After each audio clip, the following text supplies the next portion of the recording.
नमस्कार, आज सुनिए मोहन राकेश की लिखी कहानी उसकी रोटी। बालों को पता था कि अभी बस के आने में बहुत देर है, फिर भी पल्ले से पसीना पोंछते हुए उसकी आंखें बार बार सड़क की तरफ उठ जाती थीं।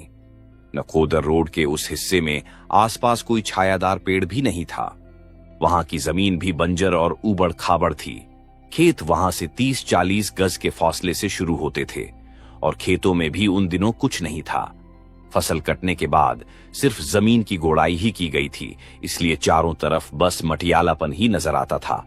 गर्मी से पिघली हुई नकोदर रोड का हल्का सुरमई रंग ही उस मटियालेपन से जरा अलग था। जहां बालो खड़ी थी वहां से थोड़े फासले पर एक लकड़ी का खोखा था। उसमें पानी के 2 बड़े बड़े मटकों के पास बैठा एक अधेड़ सा व्यक्ति ऊँघ रहा था।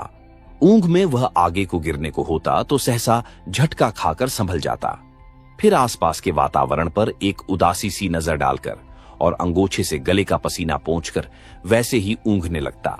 एक तरफ 2.5-3 फुट में खोखे की छाया फैली थी और एक भिखमंगा जिसकी दाढ़ी काफी बढ़ी हुई थी, खोखे से टेक लगाए ललचाई आंखों से बालों के हाथों की तरफ देख रहा था। उसके पास ही एक कुत्ता दुबक कर बैठा था और उसकी नजर भी बालों के हाथों की तरफ थी। बालों ने हाथ की रोटी को मैले आंचल में लपेट रखा था। वह उसे बद नजर से बचाए रखना चाहती थी। रोटी वह अपने पति सुच्चा सिंह ड्राइवर के लिए लाई थी, मगर देर हो जाने से सुच्चा सिंह की बस निकल गई थी और वह अब इस इंतजार में खड़ी थी कि बस नकोदर से होकर लौट आए तो वह उसे रोटी दे दे। वह जानती थी कि उसके वक्त पर न पहुंचने से सुच्चा सिंह को बहुत गुस्सा आया होगा। वैसे ही उसकी बस जालंधर से चलकर 2 बजे वहां आती थी और उसे नकोदर पहुंचकर रोटी खाने में 3-3:30 बज जाते थे। वह उसकी रात की रोटी भी उसे साथ ही देती थी, जो वह आखिरी फेरे में नकोदर पहुंचकर खाता था।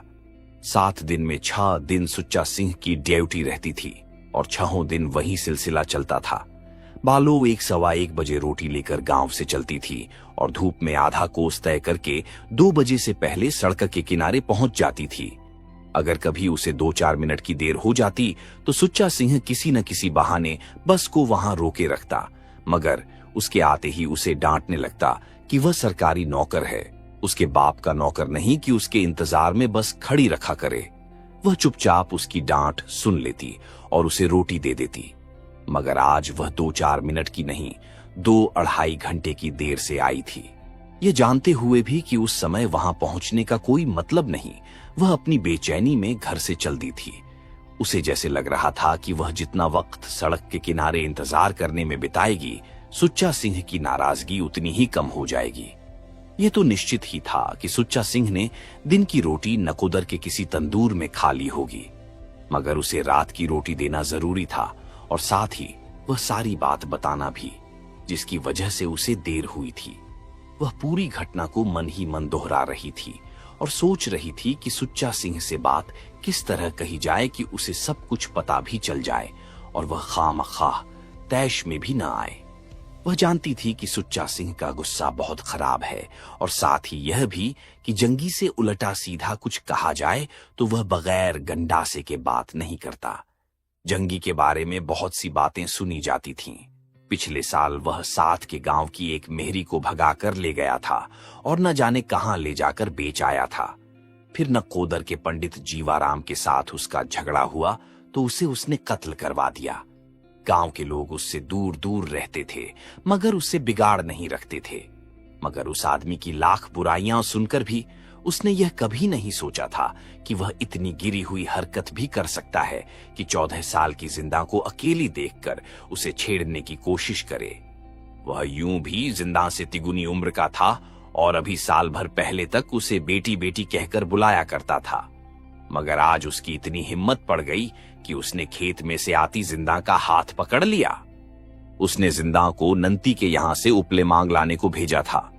इनका घर खेतों के एक सिरे पर था और गांव के बाकी घर दूसरे सिरे पर थे। वह आटा गूंद कर इंतजार कर रही थी कि जिंदा उपले लेकर आए तो वह जल्दी से रोटियां सेंक ले, जिससे बस के वक्त से पहले सड़क पर पहुंच जाए। मगर जिंदा न आई तो उसके हाथ खाली थे और उसका चेहरा हल्दी की तरह पीला हो रहा था। जब तक जिंदा नहीं आई थी उसे उस पर गुस्सा आ रहा था, मगर उसे देखते ही उसका दिल एक अज्ञात आशंका से कांप गया। क्या हुआ है जिंदो, ऐसे क्यों हो रही है? उसने ध्यान से उसे देखते हुए पूछा। जिंदा चुपचाप उसके पास आकर बैठ गई और बाहों में सिर डालकर रोने लगी। कसम खानी, कुछ बताएगी भी, क्या बात हुई है? जिंदा कुछ नहीं बोली, सिर्फ उसके रोने की आवाज तेज हो गई। किसी ने कुछ कहा है तुझसे? उसने अब उसके सिर पर हाथ फेरते हुए पूछा। तू मुझे उपले उपले लेने मत भेजा कर, जिंदा रोने के बीच उखड़ी उखड़ी आवाज में बोली। मैं आज से घर से बाहर नहीं जाऊंगी।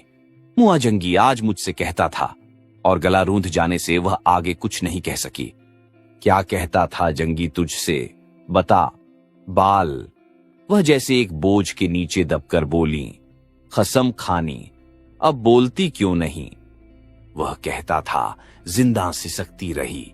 चल जिंदा, अंदर चलकर शरबत पी ले, आज तू बहुत सोहनी लग रही है। मुआ कमजात, वह सहसा उबल पड़ी। मुए को अपनी मां रंडी नहीं सोहनी लगती, मुए की नजर में कीड़े पड़े। निपूते, तेरे घर में लड़कई होती तो इससे बड़ी होती, तेरे दीदे फटे, फिर तूने क्या कहा? मैंने कहा चाचा मुझे प्यास नहीं है। जिंदा कुछ संभलने लगी। फिर कहने लगा, प्यास नहीं है तो भी एक घूंट पी लेना। चाचा का शरबत पिएगी तो याद करेगी। और मेरी बांह पकड़कर खींचने लगा। हाय रे मौत मरे, तेरा कुछ न रहे, तेरे घर में आग लगे, आने दे सुच्चा सिंह को। मैं तेरी बोटी बोटी न नुचवाऊं तो कहना जल मरे। तू सोया सो ही जाए। हाँ, फिर? मैं बांह छुड़ाने लगी तो मुझे मिठाई का लालच देने लगा। मेरे हाथ से उपले वहीं गिर गए। मैंने उन्हें वैसे ही पड़े रहने दिया और बांह छुड़ाकर भाग आई। उसने ध्यान से जिंदाओं को सिर से पैर तक देखा और फिर अपने साथ सटा लिया।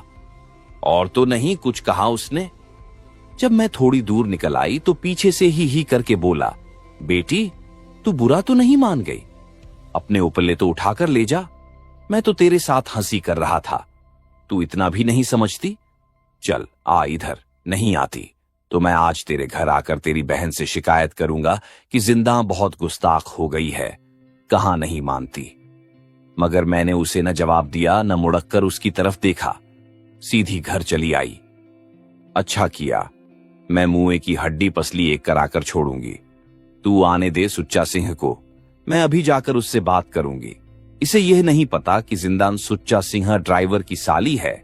जरा सोच समझकर हाथ लगाऊं। फिर कुछ सोचकर उसने पूछा, वहां तुझे और किसी ने तो नहीं देखा? नहीं, खेतों के इस तरफ आम के पेड़ के नीचे राधू चाचा बैठा था। उसने देखकर पूछा कि बेटी इस वक्त धूप में कहां से आ रही है? तो मैंने कहा कि बहन के पेट में दर्द था, हकीम जी से चूरन लाने गई थी। अच्छा किया, मुआ जंगी तो शोहदा है, उसके साथ अपना नाम जुड़ जाए तो अपनी ही इज्जत जाएगी।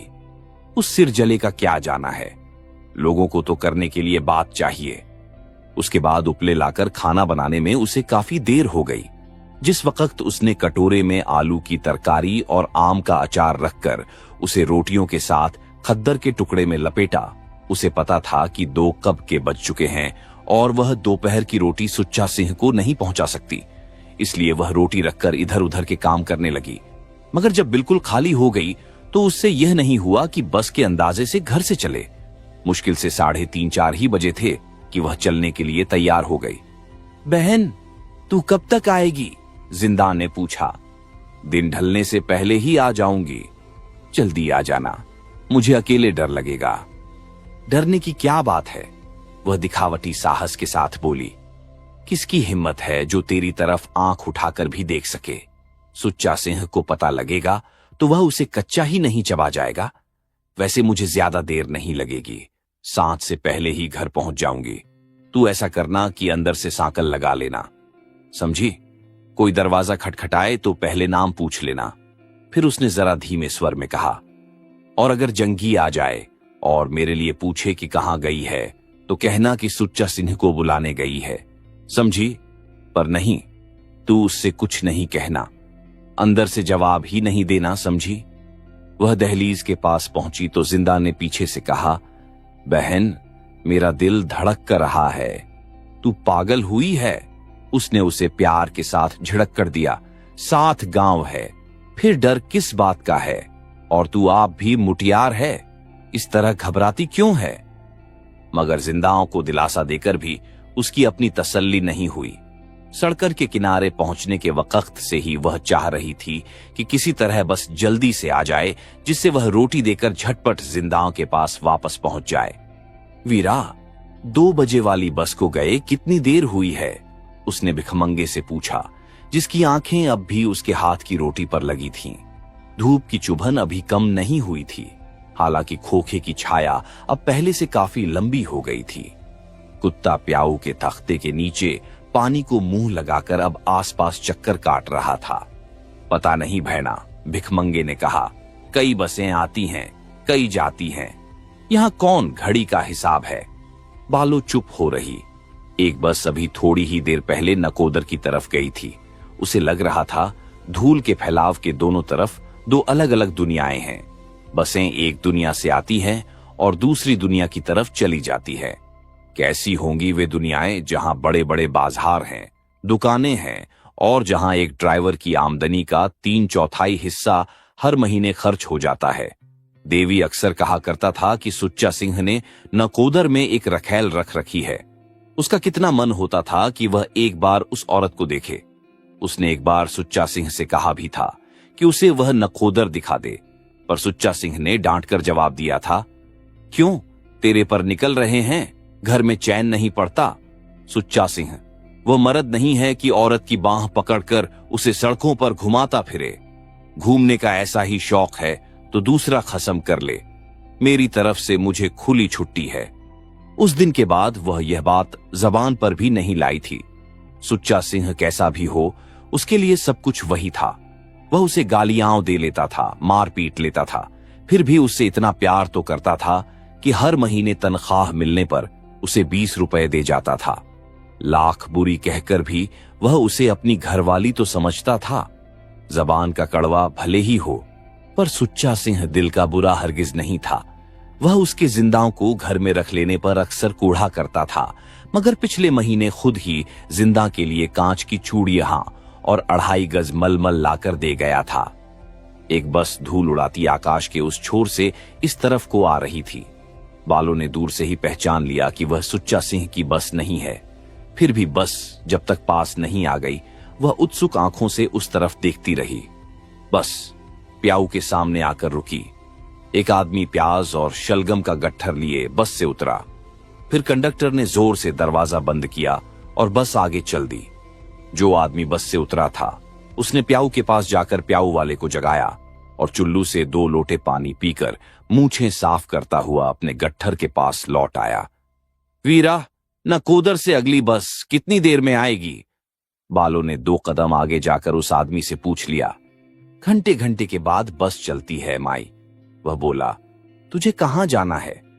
जाना नहीं है वीरा, बस का इंतजार करना है। सुच्चा सिंह ड्राइवर मेरा घर वाला है, उसे रोटी देनी है। ओ सुच्चा स्यों। और उस आदमी के होठों पर खास तरह की मुस्कुराहट आ गई। तू उसे जानता है? उसे नकोदर में कौन नहीं जानता?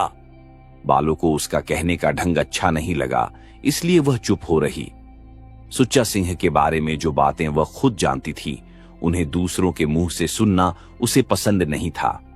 उसे समझ नहीं आता था कि दूसरों को क्या हक है कि वे उसके आदमी के बारे में इस तरह बात करें। सुच्चा सिंह शायद अगली बस लेकर आएगा, वह आदमी बोला। हां, इसके बाद अब उसी की बस आएगी।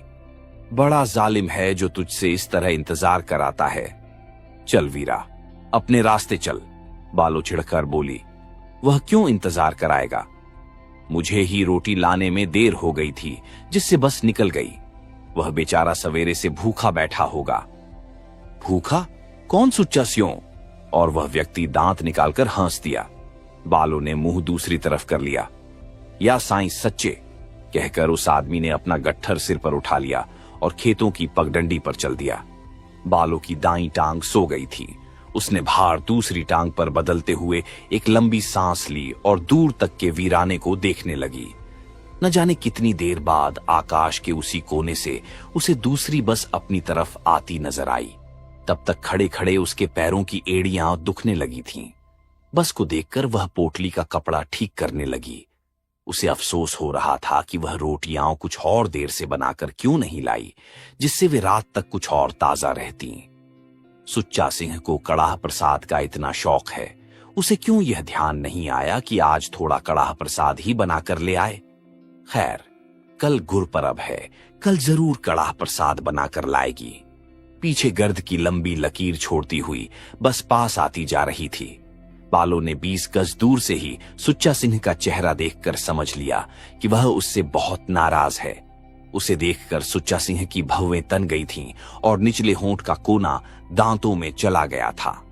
बालों ने धड़कते दिल से रोटी वाला हाथ ऊपर उठा दिया, मगर बस उसके पास न रुककर प्याऊ से जरा आगे जाकर रुकी। 2-1 लोग वहां बस से उतरने वाले थे। कंडक्टर बस की छत पर जाकर एक आदमी की साइकिल नीचे उतारने लगा। बालो तेजी से चलकर ड्राइवर की सीट के बराबर पहुंच गई। सुच्चा स्यां, उसने हाथ ऊंचा उठाकर रोटी अंदर पहुंचाने की चेष्टा करते हुए कहा। रोटी ले ले। हट जा, सुच्चा सिंह ने उसका हाथ झटक कर पीछे हटा दिया। सुच्चा स्यां, 1 मिनट नीचे उतरकर मेरी बात सुन ले। आज एक खास वजह हो गई थी, नहीं तो मैं बक नहीं। हट जा यहां से, कहकर सुच्चा सिंह ने कंडक्टर से पूछा कि वहां का सारा सामान उतर गया है या नहीं। बस एक पेटी बाकी है, उतार रहा हूं, कंडक्टर ने छत से आवाज दी। सुच्चा स्यां, मैं 2 घंटे से यहां खड़ी हूं, बालों ने मिन्नत के लहजे में कहा। तू नीचे उतरकर मेरी बात तो सुन ले।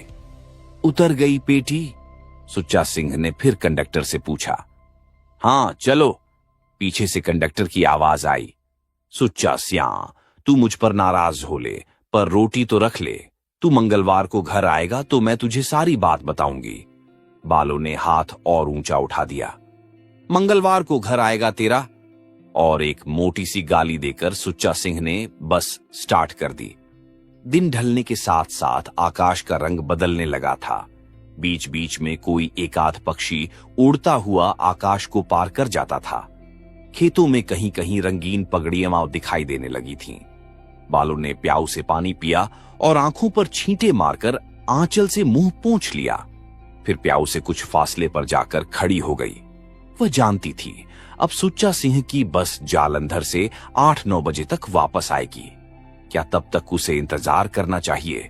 सुच्चा सिंह को इतना तो करना चाहिए था कि उतरकर उसकी बात सुन लेता। उधर घर में जिंदा अकेली डर रही होगी।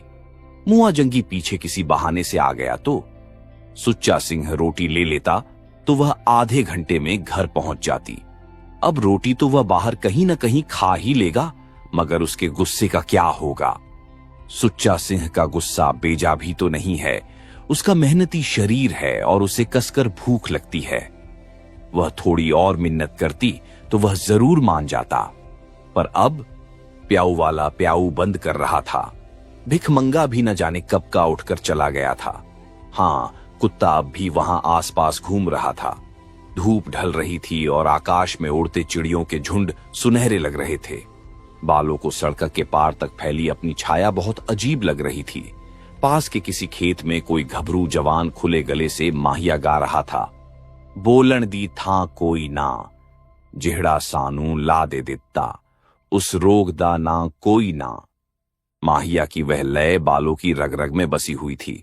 बचपन में गर्मियों की शाम को वह और बच्चों के साथ मिलकर रहट के पानी की धार के नीचे नाच नाच कर नहाया करती थी।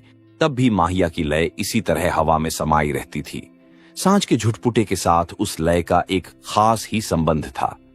फिर ज्यों-ज्यों वह बड़ी होती गई, जिंदगी के साथ उस लय का संबंध और गहरा होता गया। उसके गांव का युवक लाली था, जो बड़ी लोच के साथ माहिया गाया करता था। उसने कितनी बार उसे गांव के बाहर पीपल के नीचे कान पर हाथ रखकर गाते सुना था। पुष्पा और पारो के साथ वह देर देर तक उस पीपल के पास खड़ी रहती थी। फिर एक दिन आया जब उसकी मां कहने लगी कि वह अब बड़ी हो गई है, उसे इस तरह देर देर तक पीपल के पास नहीं खड़ी रहना चाहिए। उन्हीं दिनों उसकी सगाई की भी चर्चा होने लगी। जिस दिन सुच्चा सिंह के साथ उसकी सगाई हुई, उस दिन पारो आधी रात तक ढोलक पर गीत गाती रही थी। गाते गाते पारो का गला रह गया था, फिर भी वह ढोलक छोड़ने के बाद उसे बाहों में लिए हुए गाती रही थी। बीबी चन्नन दे ओहले ओहले क्यों खड़ी, नी लाडो क्यों खड़ी, मैं तां खड़ी साम बाबल जी दे बार, मैं कनिया कंवार बाबल वर लोड़े, नी जाइए कि हो जिहा वह लीजिए, ज्यूं तारियाम विचों चंद, चंदा विचों नंद, नंदाम विचों कान्ह कन्हैया वर लीडिढ़े। वह नहीं जानती थी कि उसका वर कौन है, कैसा है, फिर भी उसका मन कहता था कि उसके वर की सूरत शक्ल ठीक वैसी ही होगी जैसी कि गीत की कड़ी आवाज सुनकर सामने आती है। सुहाग रात को जब सुच्चा सिंह ने उसके चेहरे से घूंघट हटाया तो उसे देखकर लगा कि वह सचमुच बिल्कुल वैसा ही कान्ह कन्हैया वर पा गई है। सुच्चा सिंह ने उसकी ठोड़ी ऊंची की तो न जाने कितनी लहरें उसके सिर से उठकर पैरों के नाखूनों में जा समाईं। उसे लगा कि जिंदगी न जाने ऐसी कितनी सिहरनों से भरी होगी जिन्हें वह रोज रोज महसूस करेगी और अपनी याद में संजोकर रखती जाएगी। तू हीरे की कणी है, हीरे की कणी, सुच्चा सिंह ने उसे बाहों में भरकर कहा था। उसका मन हुआ था कि कहे, यह हीरे की कणी तेरे पैर की धूल के बराबर भी नहीं है, मगर वह शर्माकर चुप रह गई थी। माई, अंधेरा हो रहा है, अब घर जा, यहां खड़ी क्या कर रही है? प्याऊ वाले ने चलते हुए उसके पास रुककर कहा। वीरा, ये बस 8-9 बजे तक जालंधर से लौटकर आ जाएगी ना? बालों ने दयनीय भाव से उससे पूछ लिया। क्या पता कब तक आए, तू उतनी देर यहां खड़ी रहेगी? वीरा, उसकी रोटी जो देनी है, उसे रोटी लेनी होती तो लेना लेता, उसका तो दिमाग ही आसमान पर चढ़ा रहता है। वीरा, मर्द कभी नाराज हो ही जाता है, इसमें ऐसी क्या बात है? अच्छा खड़ी रहे, तेरी मर्जी, बस 9 से पहले क्या आएगी? चल, जब भी आए। प्याऊ वाले से बात करके वह निश्चय खुद ब खुद हो गया जो वह अब तक नहीं कर पाई थी कि उसे बस के जालंधर से लौटने तक वहां रुकी रहना है। जिंदा थोड़ा डरेगी, इतना ही तो ना। जंगी की अब दोबारा उससे कुछ कहने की हिम्मत नहीं पड़ सकती। आखिर गांव की पंचायत भी तो कोई चीज है। दूसरे की बहन बेटी पर बुरी नजर रखना मामूली बात है। सुच्चा सिंह को पता चल जाए तो वह उसे केशों से पकड़कर सारे गांव में नहीं घसीट देगा, मगर सुच्चा सिंह को यह बात न बताना ही शायद बेहतर होगा। क्या पता इतनी सी बात से दोनों में सिर फुटअव्वल हो जाए। सुच्चा सिंह पहले ही घर के झंझटों से घबराता है, उसे और झंझट में डालना ठीक नहीं। अच्छा हुआ जो उस वक्त सुच्चा सिंह ने बात नहीं सुनी। वह तो अभी कह रहा था कि मंगलवार को घर नहीं आएगा। अगर वह सचमुच न आया तो, और अगर उसने गुस्से होकर घर आना बिल्कुल छोड़ दिया तो? नहीं, वह उसे कभी कोई परेशान करने वाली बात नहीं बताएगी। सुच्चा सिंह खुश रहे, घर की परेशानियां वह खुद संभाल सकती है। वह जरा सा सिहर गई। गांव का लौटू सिंह अपनी बीबी को छोड़कर भाग गया था। उसके पीछे वह टुकड़े टुकड़े को तरस गई थी। अंत में उसने कुएं में छलांग लगाकर आत्महत्या कर ली थी। पानी से फूलकर उसकी देह कितनी भयानक हो गई थी। उसे थकान महसूस हो रही थी, इसलिए वह जाकर प्याऊ के ताख्ते पर बैठ गई। अंधेरा होने के साथ साथ खेतों की हलचल फिर शांत होती जा रही थी। माहिया के गीत का स्थान अब झिंगुरों के संगीत ने ले लिया था। एक बस जालंधर की तरफ से और एक नकोदर की तरफ से आकर निकल गई। सुच्चा सिंह जालंधर से आखिरी बस लेकर आता था। उसने पिछली बस के ड्राइवर से पता कर लिया था कि अब जालंधर से एक ही बस आनी रहती है। अब जिस बस की बत्तियां दिखाई देंगी वह सुच्चा सिंह की ही बस होगी। थकान के मारे उसकी आंखें मूंदी जा रही थीं। वह बार बार कोशिश से आंखें खोलकर उन्हें दूर तक के अंधेरे और उन काली छायाओं पर केंद्रित करती जो धीरे धीरे गहरी होती जा रही थीं। जरा सी भी आवाज होती तो उसे लगता कि बस आ रही है और वह सतर्क हो जाती, मगर बत्तियों की रोशनी न दिखाई देने से एक ठंडी सांस भर फिर से निढाल हो रहती। दो एक बार मूंदी हुई आंखों से जैसे बस की बत्तियां अपनी ओर आती देखकर वह चौंक गई, मगर बस नहीं आ रही थी। फिर उसे लगने लगा कि वह घर में है और कोई जोर जोर से घर के किवाड़ खटखटा रहा है। जिंदा अंदर सहमकर बैठी है। उसका चेहरा हल्दी की तरह पीला हो रहा है। राहट के बैल लगातार घूम रहे हैं। उनकी घंटियों की ताल के साथ पीपल के नीचे बैठा एक युवक कान पर हाथ रखे माहिया गा रहा है। जोर की धूल उड़ रही है जो धरती और आकाश की हर चीज को ढके ले रही है। वह अपनी रोटी वाली पोटली को संभालने की कोशिश कर रही है, मगर वह उसके हाथ से निकलती जा रही है। प्याऊ पर सूखे मटके रखे हैं जिनमें एक बूंद भी पानी नहीं है। वह बार बार लोटा मटके में डालती है, पर उसे खाली पाकर निराश हो जाती है। उसके पैरों में बिवाइयां फूट रही हैं। वह हाथ की उंगली से उन पर तेल लगा रही है, मगर लगाते लगाते ही तेल सूखता जाता है।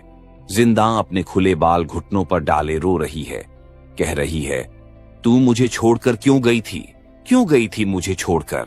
हाय, मेरा परांदा कहाँ गया? मेरा परांदा किसने ले लिया?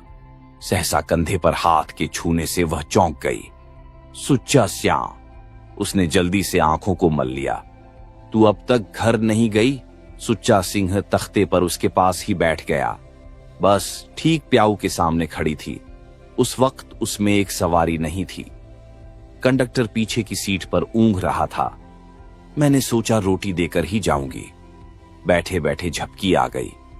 तुझे आए बहुत देर तो नहीं हुई? नहीं, अभी बस खड़ी की है। मैंने तुझे दूर से ही देख लिया था। तू इतनी पागल है कि तब से अब तक रोटी देने के लिए यहीं बैठी है। क्या करती? तू जो कह गया था कि मैं घर नहीं आऊंगा। और उसने पलकें झपककर अपने उमड़ते आंसुओं को सुखा देने की चेष्टा की। अच्छा ला दे रोटी और घर जा। जिंदा वहां अकेली डर रही होगी। सुच्चा सिंह ने उसकी बांह थपथपा दी और उठ खड़ा हुआ। रोटी वाला कटोरा उससे लेकर सुच्चा सिंह उसकी पीठ पर हाथ रखे हुए उसे बस के पास तक ले आया। फिर वह उचक कर अपनी सीट पर बैठ गया। बस स्टार्ट करने लगा तो वह जैसे डरते डरते बोली, सुच्चा स्यां, तू मंगल को घर आएगा ना? हाँ आऊंगा। तुझे शहर से कुछ मंगवाना हो तो बता दे। नहीं, मुझे मंगवाना कुछ नहीं है। बस घर घर आने लगी तो वह 2 कदम पीछे हट गई। सुच्चा सिंह ने अपनी दाढ़ी मूंछ पर हाथ फेरा, एक डकार लिया और उसकी तरफ देखकर पूछ लिया, तू उस वक्त क्या बात बताना चाहती थी? नहीं, ऐसी कोई खास बात नहीं थी। मंगल को घर आएगा ही। अच्छा, अब जल्दी से चली जा, देर न कर। 1 मील बांट है। सुच्चा स्यां, कल गुड़पर्व है। कल मैं तेरे लिए कड़ाह प्रसाद बनाकर लाऊंगी। अच्छा अच्छा, बस जल्दी। बालू पहियों की धूल में घिर गई।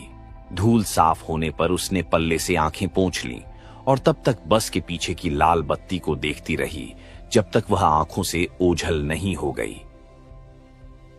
आप सुन रहे थे मोहन राकेश की लिखी कहानी उसकी रोटी।